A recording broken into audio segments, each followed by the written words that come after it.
Assalamualaikum warahmatullahi wabarakatuh. Tabe salamat linguna latai, salam sujud kareneng malempang, adil kata linu bacuramin kasaruga basengat kajubata. Arus. Perkenalkan, kami dari kelompok 7 yang mana beranggotakan saya sendiri bernama Mahfidianti, NIM ABA 118001, dan anggota saya bernama Saya Nurul Veronica Saputri dengan NIM ABA 118016. Dan saya bernama Lala Aprilia Wulandari, NIM ABA 118046. Halo, saya Tiolita Sitohang dengan NIM ABA 118021 dan ini teman saya bernama Saya Yulita dengan NIM ABA 118027. Baiklah, di sini kita akan membahas tentang perlawanan rakyat di setiap daerah beserta perjanjian-perjanjian. Yang pertama kita akan membahas tentang perlawanan rakyat di Pulau Sumatera. Nah, bagaimana pemberontakan di pantai barat Sumatera tahun 1841? Pemberontakan Batipuh 1841 merupakan pemberontakan bersenjata rakyat terhadap pemerintahan Hindia Belanda di Batipuh, pantai barat Sumatera tahun 1841 yang dipimpin oleh Tuan Gadang. Sebagai reaksi, Belanda mengirimkan pasukan di bawah pimpinan Kolonel Michels untuk menumpasnya. Dilatar belakangi dengan setelah berakhirnya Perang Padri, Tuan Gadang yang sebelumnya telah diangkat menjadi regen oleh Belanda, menggantikan Sultan Tangkal Alam Bagagar, meminta untuk diakui sebagai Raja Pangaruyung, ditolak oleh pemerintah Hindia Belanda. Ketidakpuasan ini ditambah dengan adanya perubahan administrasi di Minangkabau serta penerupan kultur stelsel menjadi pemicu munculnya perlawanan rakyat terhadap pemerintah Hindia Belanda. Kemudian kita membahas tentang perlawanan rakyat. Pada tanggal 22 Februari 1841, rakyat Batipuh dipimpin oleh Tuan Gadang mengangkat senjata melawan pemerintah Hindia Belanda. Perlawanan ini terus menyebar. Pada tanggal 24 Februari 1841, sebuah pos garnison tentara Hindia Belanda di Guguk Malintang, Padang Panjang diserang. Tidak ada tanda-tanda sebelumnya, seperti pengungsian wanita dan anak-anak, agitasi penduduk setempat oleh kaum paderi atau ulama, pertemuan malam, dan semacamnya. Selain itu, pengikut paderi hanya tampak di kota. Di daerah sekitarnya, tepatnya di sebuah menara yang amat dalam, terdapat tangsi Belanda di Guguk Malintang yang telah diduduki oleh Belanda. Dan dari situlah urusan pemerintahan sipil diatur oleh pemerintahan Belanda. Di lingkungan tangsi yang diperkuat itu hanya ada pondokan pasukan Belanda tanpa ada administrasi. Sementara di Reduit atau salah satu bagian benteng hanya ada gudang mesiu, yang di situ juga banyak tersedia peluru. Garnison itu dipimpin oleh Letda Gibi Banjar dan terdiri atas Letnan 1 Intendant C. Kepel 10 prajurit Eropa dan 35 prajurit pribumi tak berpangkat, 44 wanita dan anak-anak pribumi.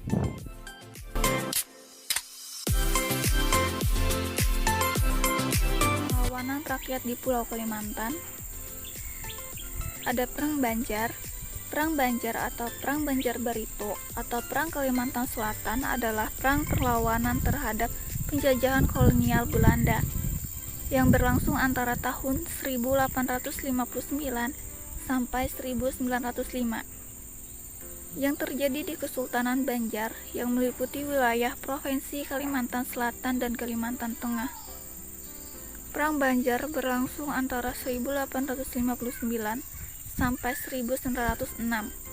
Menurut sumber Belanda, 1959 sampai 1863. Konflik dengan Belanda sebenarnya sudah mulai sejak Belanda memperoleh hak monopoli dagang di Kesultanan Banjar. Dengan ikut campurnya Belanda dalam urusan kerajaan, kekuatan makin bertambah. Strategi perang. Pangeran Hadayatullah dan Pangeran Antasari menggunakan strategi perang gerilya dengan membuat kerajaan baru di pedalaman dan membangun benteng-benteng pertahanan di hutan-hutan. Semangat perlawanan dari persatuan rakyat dan Banjar dan Dayak diikat dengan relasi kekeluargaan dan kekerabatan melalui ikatan pernikahan. Ikatan tersebut melahirkan status penggustian dan Temanggung yang menjadi sarana pemersatu dan solidaritas Banjar Dayak. Menghadapi Belanda, Pangeran Antasari juga menggalang kerjasama dengan Kesultanan Kutai Kertanegara melalui kerabatnya di Tanggurung. Tokoh rakyat Banjar ada Pangeran Hidayatullah, Pangeran Antasari, tokoh pihak kolonial Belanda, Augustus Johannes Andersen, George Frederick William Borel.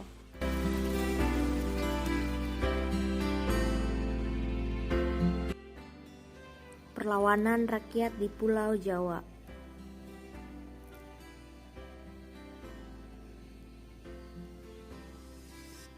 Sejarah singkat Perang Diponegoro. Indonesia pernah mengalami masa kelamnya, dijajah oleh kolonial Belanda selama 3,5 abad. Pada masa penjajahan ini, banyak perlawanan yang dilakukan oleh rakyat Indonesia dari berbagai daerah. Salah satu perlawanan rakyat Indonesia terhadap penjajahan kolonial Belanda adalah Perang Diponegoro.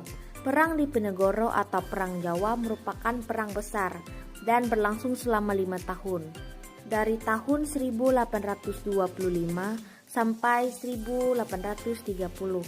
Perang ini dilatar belakangi oleh kebencian rakyat Jawa terhadap Belanda atas penindasan yang terjadi di tanah Jawa. Sesuai dengan namanya, dipimpin oleh Pangeran Diponegoro yang merupakan pangeran dari Kesultanan Yogyakarta.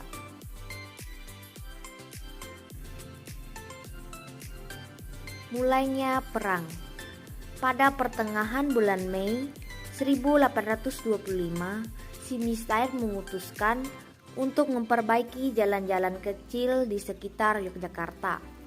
Namun pembangunan jalan yang awalnya dari Yogyakarta ke Magelang melewati Muntilan dibelokkan melewati pagar sebelah timur Tegarejo, dan Belanda memasang patok-patok perbaikan jalan di sepanjang makam leluhur Pangeran Diponegoro. Ulah Belanda ini lah yang memancing kemarahan Pangeran Diponegoro dan rakyat setempat. Akhirnya Pangeran Diponegoro mengganti patok-patok tersebut dengan tombak sebagai tanda pernyataan perang terhadap Belanda. Pangeran Diponegoro melancarkan strategi perang melawan Belanda selama 5 tahun. Ia menggunakan taktik gerilya dengan melakukan pengelabuan, serangan kilat, dan pengepungan tak terlihat.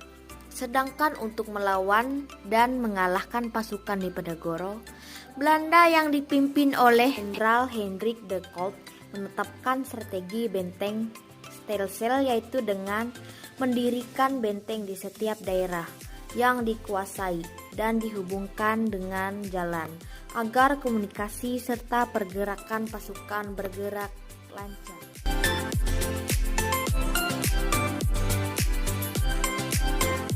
Perlawanan rakyat di Pulau Sulawesi dan Maluku.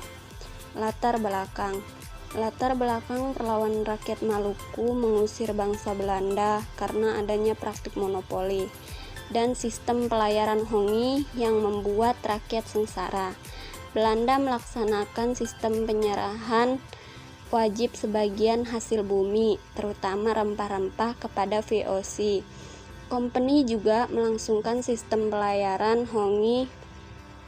Dengan cara itu, rakyat birokrat company dapat menginspeksi satu persatu pulau-pulau di Maluku yang bertujuan menjaga keberlangsungan monopoli rempah-rempah. Company juga punya hak ekstirpasi, yaitu hak memusnahkan pohon pala dan cengkeh jika harganya turun. Perlawanan rakyat Maluku pada tahun 1635 di bawah pimpinan Kaki Ali, Kapitan Hitu, Saat kaki Ali tewas terbunuh, perjuangannya dilanjutkan Kapitan Tulu Kabesi. Perlawanan ini baru dapat dipadamkan pada tahun 1646. Sampai akhir abad ke-18 tak terdengar lagi perlawanan pada VOC. Baru kemudian muncul namanya Sultan Jamaluddin dan Sultan Nuku dari Tidore. Namun VOC dengan cepat memadamkan perlawanan itu. Lalu pada tahun 1817 muncul tokoh dari Pulau Saparua bernama Patimura. Dalam aksi Patimura itu, benteng Durstede berhasil dihancurkan oleh rakyat Maluku.